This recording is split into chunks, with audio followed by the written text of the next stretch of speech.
National Weather Service in Wilmington has issued a severe thunderstorm warning for central Pender County in southeastern North Carolina until 1 a.m.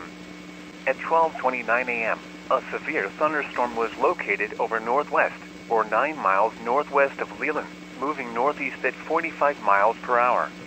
Hazard, 60 miles per hour wind gusts. Source, radar indicated.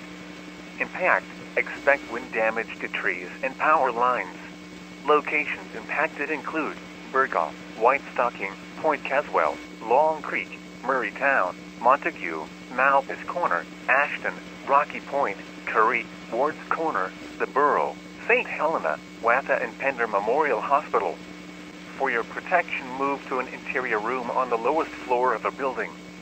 Large hail and damaging winds and continuous cloud-to-ground lightning is occurring with this storm. Move indoors immediately. Lightning is one of nature's leading killers. Remember, if you can hear thunder, you are close enough to be struck by lightning.